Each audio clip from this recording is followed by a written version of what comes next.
चलिए आज हम जानेंगे आखिर एक्टिव पैसिव वॉइस किसे कहते हैं। यहाँ पे देखिए एक्टिव पैसिव वॉइस।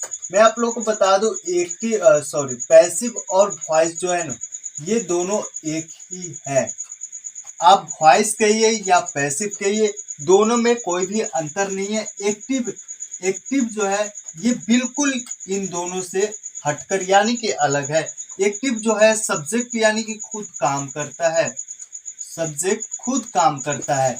और पैसिव या वॉइस जो है इसमें जो है सब्जेक्ट के द्वारा काम कराया जाता है। या आप ऐसे भी बोल सकते हैं जो किसी वाक्य में जो है सब्जेक्ट नहीं रहता है यानी कि काम करने वाला आदमी बिल्कुल ही नहीं होता है।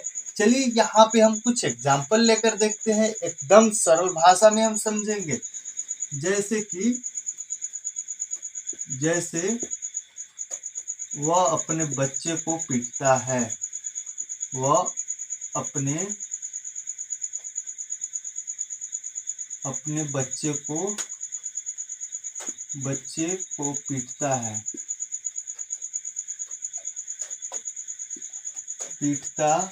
है। यहाँ पे देखिए ये हमारा जो है पहला वाक्य है, वह अपने बच्चे को पीटता है। इसमें अपने बच्चे को कौन पीटता है, तो वह पीटता है यानी कि करता है, यानी कि सब्जेक्ट खुद अपने बच्चों को पीटता है। तो यहाँ पे इसका ट्रांसलेशन देखिएगा, ही बीट्स हिज चिल्ड्रेन। यहाँ पे देखिए वह अपने बच्चे को पीटता है। ये जो है ये तो एक्टिव में हो गया। एक्टिव में क्यों हुआ, क्योंकि यहाँ पे जो है सब्जेक्ट ये खुद अपने बच्चे को पीटता है।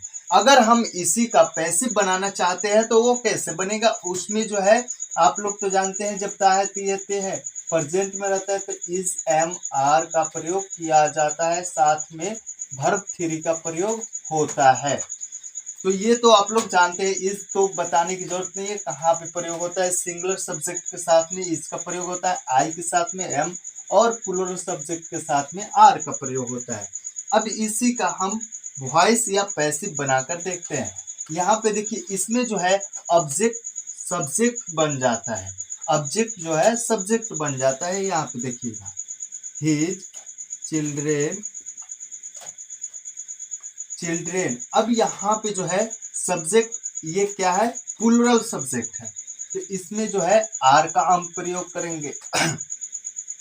His children are beaten.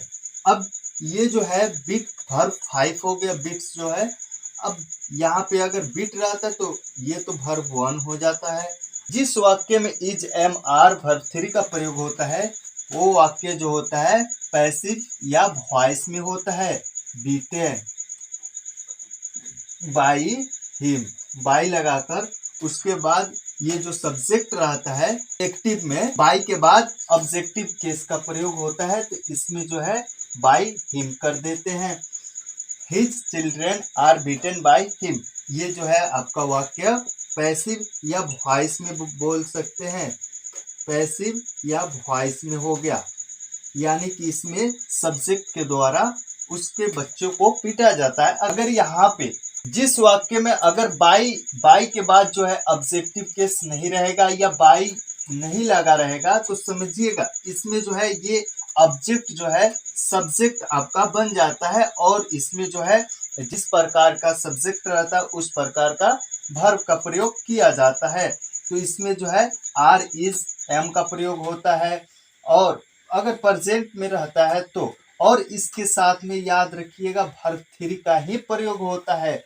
तो ये समझ जाइएगा वाक्य जो है आपका पैसिव या वॉइस में हो गया। चलिए अब हम इसका कुछ फॉर्मूला देख लेते हैं। मैं पहले भी एक्टिव और पैसिव और वॉइस पढ़ा चुका हूं। अगर आप लोग क्लास नहीं देखे हैं तो जाकर वो क्लास देख लीजिए, आप लोग क्लियरली समझ जाइएगा।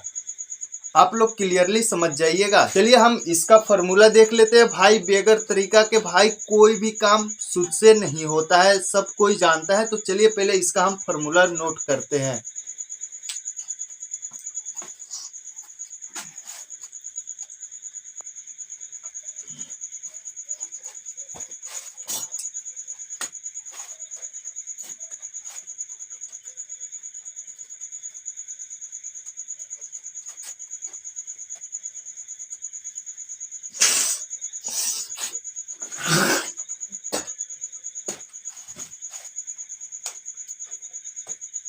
सबसे पहले आप लोग इसे स्क्रीनशॉट कर लीजिए भाई। बेगर तरीका का भाई इस दुनिया में कोई भी काम नहीं होता है। तो भाई ये जो है पैसिव या वॉइस का फार्मूला है, इसे जो है स्क्रीनशॉट कर लीजिए। याद रखिएगा भाई, हर एक टेंस का सिर्फ 3 ही वॉइस या पैसिव बनता है। बाकी अगर चौथा प्रेजेंट परफेक्ट कंटिन्यूअस का बनाना चाहते हैं तो उसमें जो है बीइंग, उसके बाद फिर वर्ब 3 का प्रयोग किया जाता है। नहीं तो अक्सर हर एक वाक्य में भाई 3 ही टेंस का प्रयोग किया जाता है, 3 ही रूप का प्रयोग किया जाता है। प्रेजेंट टेंस में present indefinite, present imperfect, present perfect. Present perfect continuous का प्रयोग नहीं किया जाता है, ये पास्ट परफेक्ट कंटिन्यूअस का प्रयोग नहीं किया जाता है। और फ्यूचर में जो है, फ्यूचर में सिर्फ 2 ही टेंस का प्रयोग होता है, फ्यूचर इंडेफिनिट और फ्यूचर परफेक्ट। बाकी टेंस में पैसिव का प्रयोग नहीं किया जाता है। अगर करना चाहते हैं तो बीइंग वर्ब 3 का प्रयोग कर सकते हैं बी के बाद में या बीन के बाद में, समझ रहे। तो यहाँ पे देखिए प्रेजेंट इंडेफिनिट जब रहेगा ता है, ती है, ते है, तो subject plus is am are plus verb 3 का प्रयोग होता है। तो ये जो है आप लोग समझ जाइएगा कि ये प्रेजेंट इंडेफिनिट का पैसिव टेंस है। अब यहाँ पे देखिए प्रेजेंट इम्परफेक्ट, इसमें जो है रहा है, रही है, रहे है, subject plus is am are, यहाँ पे जो है प्लस वर्ब 4 का प्रयोग होता है। पर यहाँ पे जब बीइंग का प्रयोग होगा प्लस वर्ब 3 का प्रयोग होगा, समझ जाइएगा ये जो टेंस है प्रेजेंट इम्परफेक्ट है। और जब रहेगा प्रेजेंट परफेक्ट तो आप लोग तो जानते हैं चुका है, चुकी है, चुके हैं, या चुका या आ है, ई है, ए है। तो इसमें जो है subject plus have, has plus सिर्फ वर्ब 3 का ही प्रयोग होता है। तो ये जो है आपका एक्टिव में रहता है। अगर कोई भी वाक्य रहेगा subject plus have, has plus verb 3, तो ये समझ जाइएगा एक्टिव में है। जहां पे भाई बीन का प्रयोग होगा और वर्ब 3 का तो प्रयोग होता ही, ये प्रेजेंट परफेक्ट में होता ही है। तो इसमें जो है बीन और वर्ब 3 का प्रयोग होता है, तो समझ जाइएगा ये जो है पैसिव में हो गया है या वॉइस में हो गया है, ना कि एक्टिव में है। अब यहाँ पे देखिए पास्ट में, देखिए पास्ट इंडेफिनिट में ता था, ती थी, ते थे, सब्जेक्ट प्लस वर्ब 2 का प्रयोग किया जाता है कोई भी सब्जेक्ट के साथ में। तो इसमें जो है भाई subject plus was, were plus verb 3 का प्रयोग होता है। जब वाज, वेयर, वर्ब 3 का प्रयोग होगा तो समझ जाइएगा ये जो है पास्ट इंडेफिनिट टेंस का पैसिव है। अब इसके बाद देखिए पास्ट इम्परफेक्ट, रहा था, रही थी, रहे थे, ये तो आप लोग जानते हैं। यहाँ पे एक चीज ध्यान दीजिएगा, जब BEING बीइंग रहेगा या बिन रहेगा, BEEN, और वर्ब 3 लगा रहेगा, तो समझ जाइएगा कोई भी वाक्य हो, कोई भी टेंस में हो, ये आपका जो है पैसिव या वॉइस में टेंस है, ना कि एक्टिव में। तब इसके बाद बीन प्लस वर्ब 3 का प्रयोग होता है। अगर आप लोगों को टेंस पता होगा जो एक्टिव कैसे बनाया जाता है, कौन सा फॉर्मूला लगता है, तो भाई ये जो है याद करने में एकदम इजी है, क्योंकि इसमें जो है सिर्फ वाज, वेयर, बीइंग और बिन लगता है और वर्ब 3 सबके साथ में लगता है। कोई भी टेंस हो इसमें जो है बिन या बीइंग का प्रयोग होता है, पर इसके साथ में एक चीज रहता है वर्ब 3। तब आप समझ जाइएगा ये जो वाक्य है पैसिव में है, ना कि एक्टिव में है। अब इसमें देखिए पास्ट परफेक्ट का रूल, चुका था, चुकी थी, ये तो आप लोग जानते हैं, subject plus had plus been plus verb 3। भाई सब सब्जेक्ट के साथ में तो हैड का ही प्रयोग होता है पास्ट परफेक्ट में। फ्यूचर में सिर्फ 2 ही टेंस का पैसिव बनता है या वॉइस बनता है, future indefinite, future perfect. Future indefinite का रूल है गा, गी, गे, subject plus shall, will plus be plus verb 3 का प्रयोग होता है। अभी इसके बाद देखिए फ्यूचर परफेक्ट, चुकेगा, चुकेगी, चुकेंगे, इसमें जो है subject plus shall, will plus have, तो सब सब्जेक्ट के साथ में ही प्रयोग होता है, पर इसमें बिन का प्रयोग जरूर होगा जब पैसिव में रहेगा तो, और इसके साथ में वर्ब 3 का प्रयोग होगा। तब आप समझिएगा ये जो वाक्य है पैसिव में है, ना कि एक्टिव में। इसके साथ ही साथ एक बात और याद रखिएगा, मॉडल ऑक्सिलरी वर्ब जो होता है, मॉडल, इसमें जो है सभी मॉडल ऑक्सिलरी वर्ब के बाद में बी प्लस वर्ब थ्री का प्रयोग होता है। Can, could, shall, should, will, would, may, might, must, ought to, used to, इसमें जो है बी और वर्ब थ्री का प्रयोग रहेगा। तो समझिएगा वॉइस में है, ना कि एक्टिव में है। अगर इनफिनिट में रहेगा तो टू के बाद जो है बी का प्रयोग होगा और इसके साथ में वर्ब थ्री का प्रयोग रहेगा। तो ये भी जो है आपका वॉइस में हो जाएगा। इसे स्क्रीनशॉट कर लीजिए, हम एग्जाम्पल लेकर देखते हैं ताकि आप लोगों को थोड़ा सा भी कहीं पर भी कंफ्यूजन ना हो। चलिए यहाँ पे हम कुछ वाक्य लिए, इस वाक्य के माध्यम से हम अच्छे तरीके से समझेंगे एकदम एक्टिव और पैसिव। यहाँ पे देखिए पहले जो है प्रेजेंट टेंस में है, रेहान मुझे पीटता है। मुझे पीटने वाला कौन है? तो रेहान मुझे पीटता है, रेहान बीट्स मी। अब इसी का हम पैसिव लेकर देखते हैं। समझिएगा यहाँ पे रेहान के द्वारा, ये पहले वाक्य हटा दीजिए, मुझे पीटा जाता है, मुझे पीटा जाता है, यानी कि ये जो ऑब्जेक्ट था अब ये जो है सब्जेक्ट बन जाएगा वॉइस में। यहाँ पे जब ऑब्जेक्ट सब्जेक्ट बनेगा यानी कि नॉमिनेटिव केस में जाएगा तो ये हो जाएगा मी के जगह पर आई एम। आई के साथ में क्या लगता है? एम लगता है। जब एम लगेगा तो इसमें जो है वर्ब थ्री का प्रयोग होगा। वर्ब थ्री का जब प्रयोग होगा तो आप समझ जाइएगा, अगर प्रेजेंट में रहेगा तो ये जो है प्रेजेंट टेंस का पैसिव है।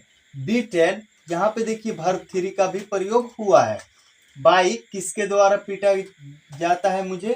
तो रेहान के द्वारा, बाई रेहान, यहाँ पे बाई रेहान कर दीजिएगा। तो ये जो है आपका वॉइस बन जाएगा, वॉइस बन जाएगा। अब इसी तरह हम देखते हैं प्रेजेंट इम्परफेक्ट। मैं कम सेंटेंस इसलिए लिया हूं और इसका ट्रांसलेशन किया हूं ताकि आप लोगों को ज्यादा टाइम भी ना लगे और आप लोग जो है एक्टिव और वॉइस दोनों सीख सकते हैं। तो यहाँ पे देखिए प्रेजेंट इम्परफेक्ट में मुन्ना दुकान चला रहा है। Munna is running a shop. दुकान चलाना के रन होता है, रन जब प्रेजेंट इम्परफेक्ट में रहता है तो आप लोग तो जानते हैं इज एम आर वर्ब के चौथा रूट प्रयोग होता है। अब इसी का हम वॉइस देखते हैं, दुकान चलाया जा रहा है। देखिएगा यहाँ पे जो साउंड एकदम होता है, साउंड भाई बिल्कुल ही बदल जाता है। जैसे कि जा रहा है, जा रही है, इसका मतलब ये कहीं पे जा नहीं रहा है। इसमें जो वॉइस में जो है जा रहा है प्रेजेंट इम्परफेक्ट में खास तौर पर मिलता है। दुकान चलाया जा रहा है, उसे पीटा जा रहा है, किसके द्वारा? तो मुन्ना के द्वारा। मुन्ना के द्वारा ये जो है हटा दीजिए। अब देखिए a shop is being run by Munna. Verb तीसरा का रूप रन ही होता है, रन रेन रन। अब किसके द्वारा? बाई या बाई मुन्ना। यहाँ पे जो अगर प्रॉपर नाउन है तो प्रॉपर नाउन का प्रयोग करिए, नहीं तो यहाँ पे जो है ऑब्जेक्टिव केस का भी प्रयोग कर सकते हैं। तो ये आपका प्रेजेंट इम्परफेक्ट में हो गया। अब देखिए यहाँ पे देखिए प्रेजेंट परफेक्ट में कमलेश ने घर बनाया है।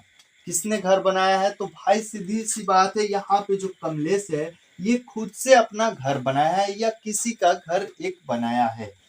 हैज बुल्ट अ हाउस, एक घर बनाया है।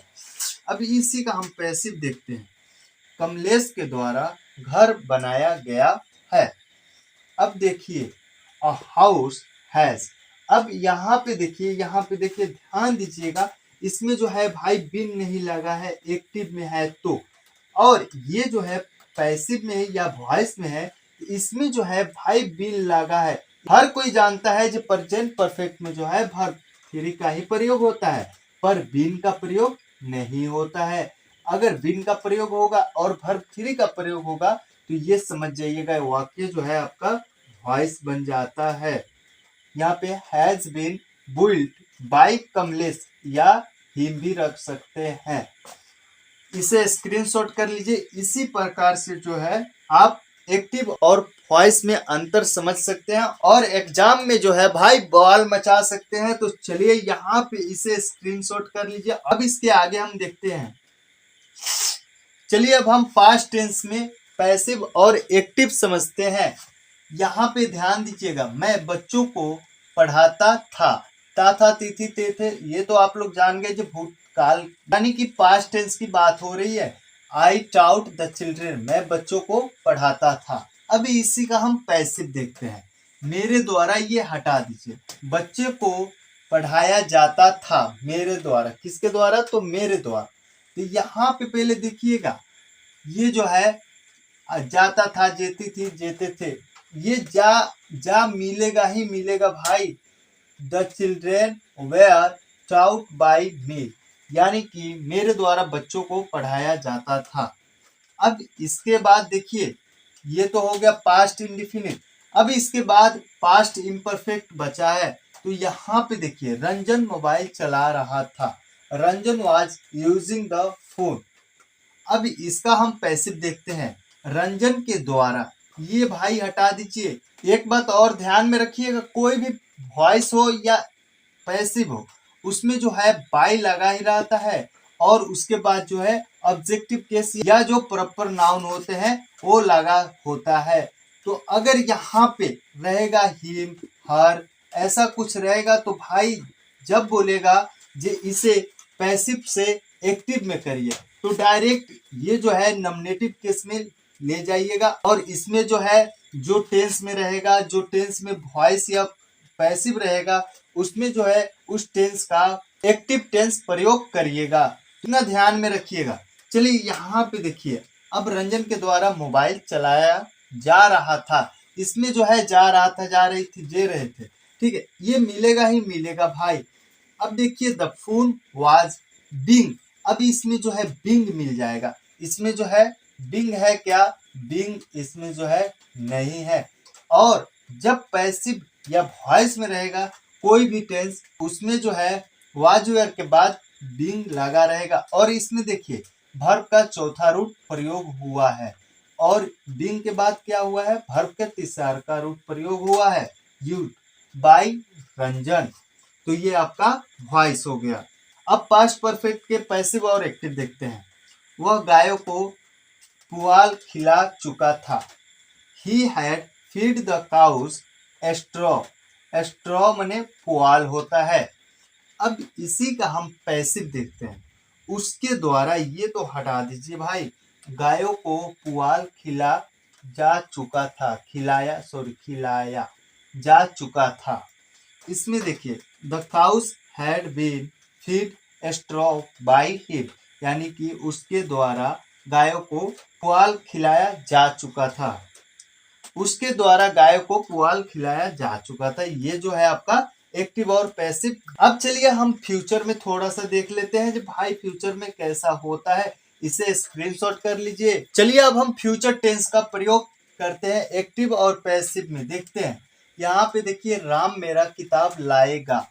Ram will bring my book. मेरा किताब कौन लाएगा? तो भाई यहाँ पे जो है राम है, राम मेरा किताब लाएगा।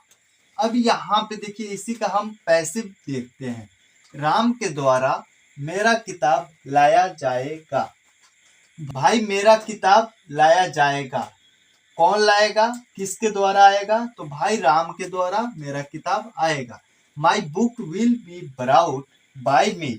भाई सबसे पहले इतना ध्यान रखिएगा, कोई भी मॉडल ऑक्सिलरी वर्ब हो, उसमें जो है बी का प्रयोग होता है, और उसके बाद जो है वर्ब थ्री का प्रयोग होता है। तो इसी से हम पहचानते हैं कि ये जो है वॉइस या पैसिव है। तो यहाँ पे देख सकते हैं बी प्रयोग हुआ है, और इसके बाद जो है, और आप यहाँ पे देख सकते हैं ब्रिंग का ब्राउट वर्ब थ्री हो गया।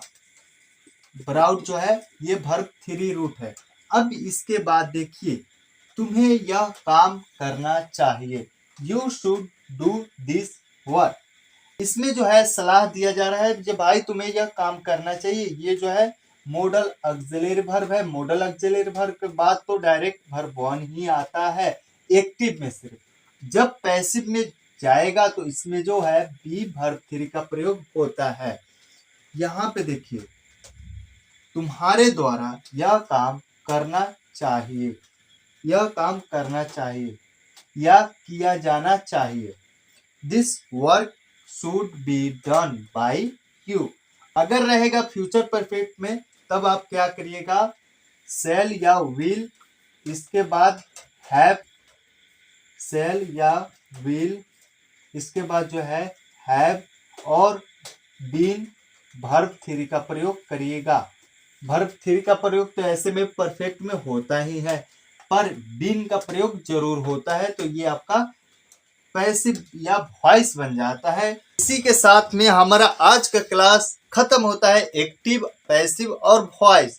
तो भाई कमेंट करके जरूर बताइएगा जी यह क्लास आप लोग कैसा लगा, समझ में आया कि नहीं आया। लाइक करना तो बिल्कुल ना भूलिएगा भाई, लाइक करना और सब्सक्राइब करना छोड़ देते हैं और चले जाते हैं। तो भाई सबसे पहले आप लोग से अनुरोध है कि सब्सक्राइब जरूर करिएगा। इसी के साथ में हम अपना क्लास खत्म करते हैं। तो चलिए फिर मिलते हैं हम नेक्स्ट क्लास में, तब तक के लिए जय हिंद, वंदे मातरम।